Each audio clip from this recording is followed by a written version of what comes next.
Welcome to Cam Hammer Tactics today using the Consolidate.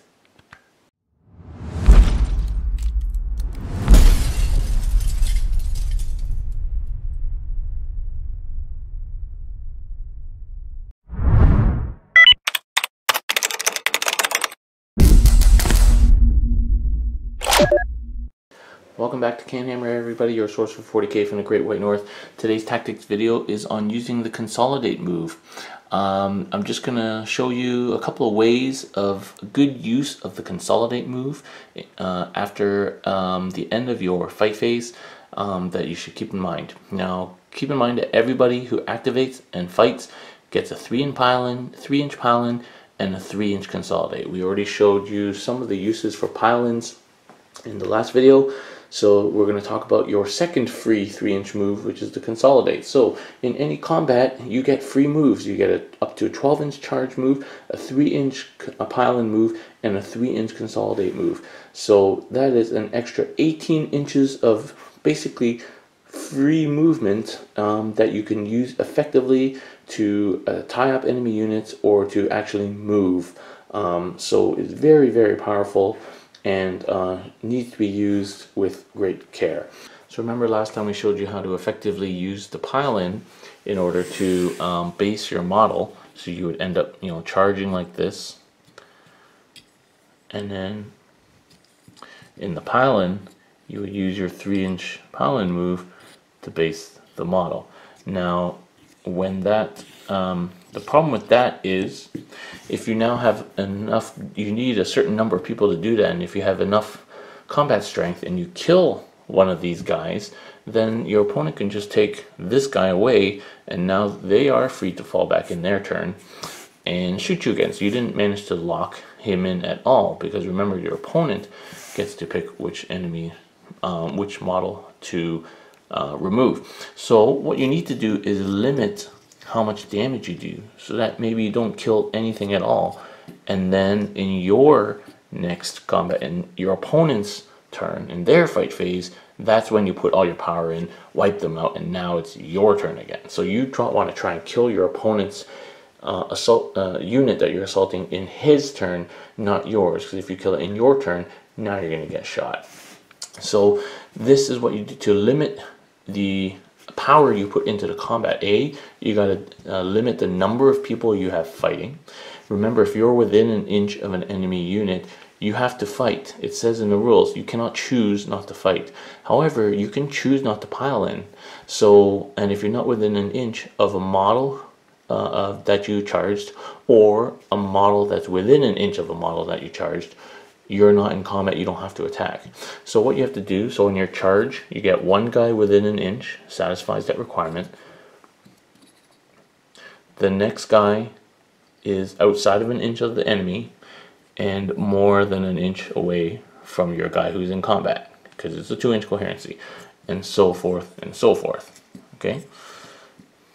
And if you roll a good enough charge, you could do that, all the way around like this. Okay, now in your turn, you choose to pile in. You don't have to pile in at all. You're already within an inch with this guy. Okay, but you could move along a little bit more if you want.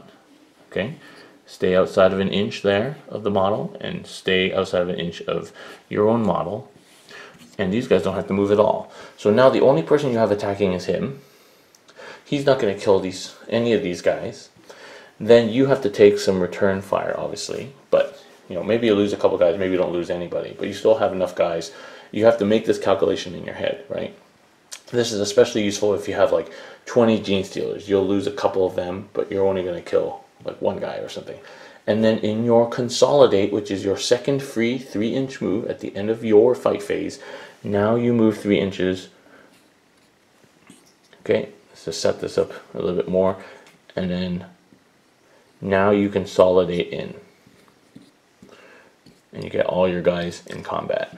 Okay, so now they've already taken, you didn't kill any of the enemy models, so now in their turn, maybe they'll kill some more, maybe they don't, but then you kill that whole unit, you get another 3-inch move at the end of your fight phase in your opponent's turn, and you didn't take any return fire.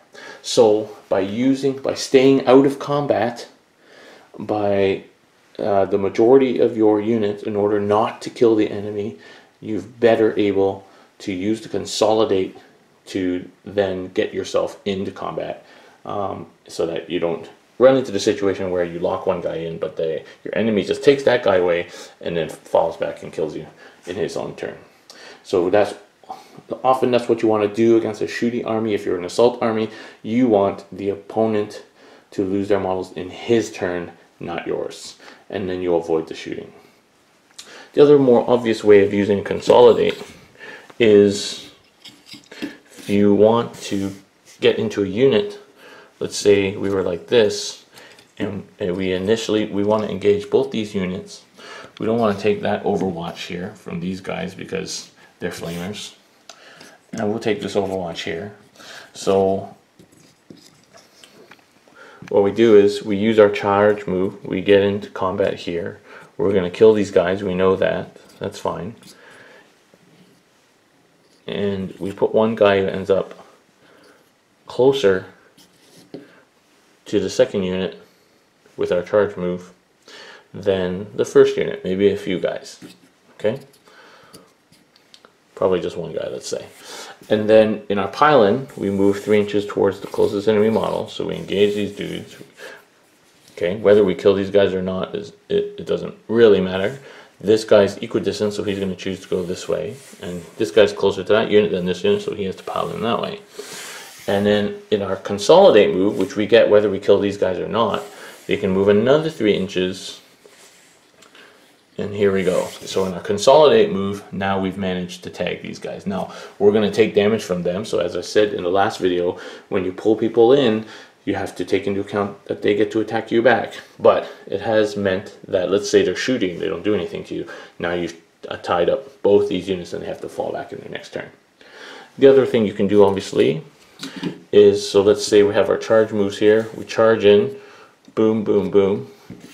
Okay, and of course you can use your charge move or your pylon if you plan for enemy models being closer to you in the other direction, and or your consolidate to move yourself onto things like objectives, or to block from counter charges, things like that. So using your free movement of charging pylons and consolidates is important. You have to look at what's around you in terms of other enemy models, because that's going to determine which way you can go.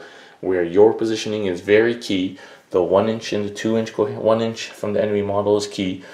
Please let us know down below if there's any specific tactics that you want us to cover, and like video, subscribe to the channel, and consider supporting us on Patreon. Thanks very much for watching, guys. We'll see you next time.